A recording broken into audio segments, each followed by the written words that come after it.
Greetings world, welcome to the Neo series, New Expansion Outspoken. Today's episode we will be discussing the art of surrender.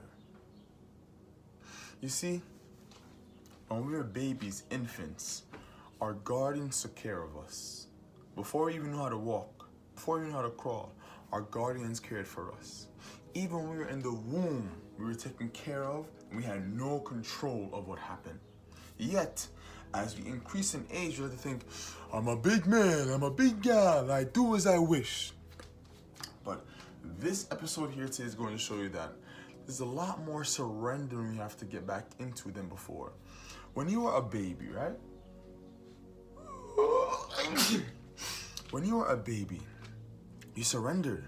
If your parents are feeding you carrots, you're eating carrots today. If your parents fed you applesauce, you're eating applesauce today.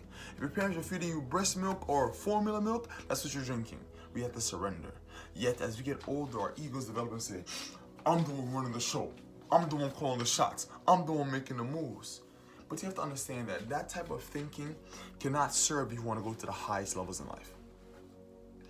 I've realized that life is more simpler than we like to give credit for. Yes, we have to work. We have to know what you work towards. For example, you don't have to work to research on the iPad how to walk 101. You didn't have to research that.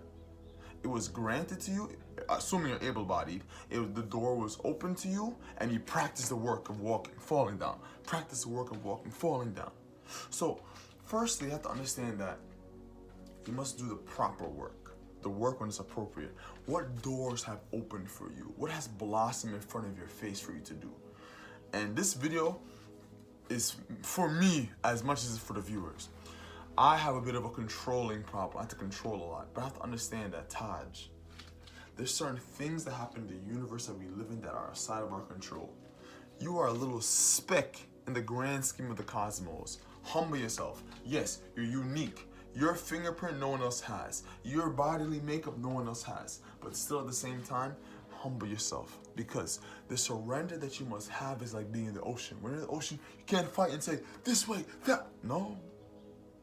In the ocean, you must submit. So firstly, understand that there's certain work to be done at certain times, and it depends on what doors have been opened to you. The second step in surrendering is understanding that everything that happens, every single thing that happens is for your betterment. Even if you don't see it at the time, every single thing that happens is for your betterment and your advancement. Before, I used to be like, why the heck is this happening to me? This is annoying. Please make it stop. But after I would go through those trials, on the back end of the challenge, I'll be like, so that's why that happened behind me. And then I started moving with a little bit more understanding of, okay, this trial is happening. I'm getting some mojo from this. I'm getting some mojo. Trial's done, I level up. It's like working out. You go through some tough times lifting away. On the back end, you get bigger muscles. On the back end, you get stronger skin. On the back end, you get a stronger mentality. So, secondly, understand that everything is for your betterment. Every single thing is for your advancement. Firstly, one more time, work when it's time to work. When the door opens and the creator says it's time to work, you go.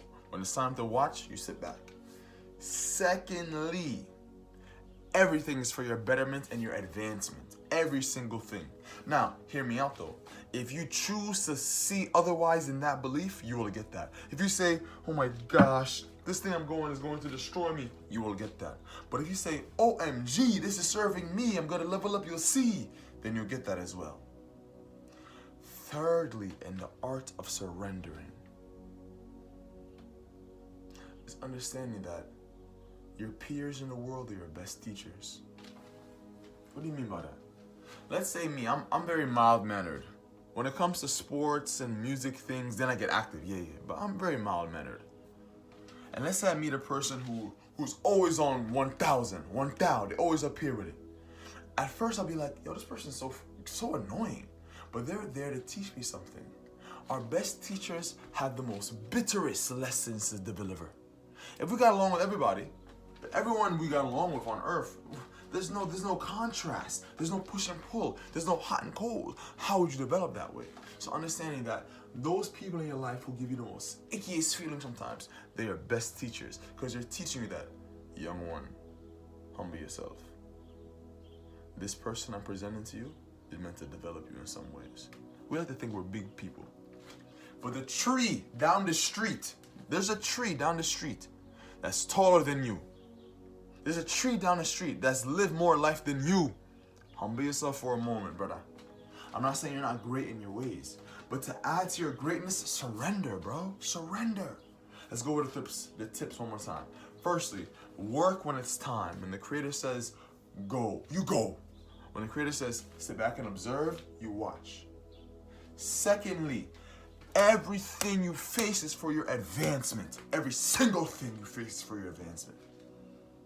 And thirdly, your best teachers are the peers you meet on the road. And when I mean peers, I'm not talking like work colleagues or classmates.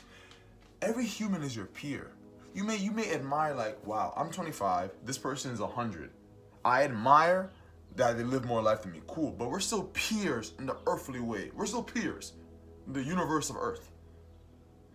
Learn from all of them. If you enjoyed the wisdom of today's episode, comment down below your thoughts. Bless up.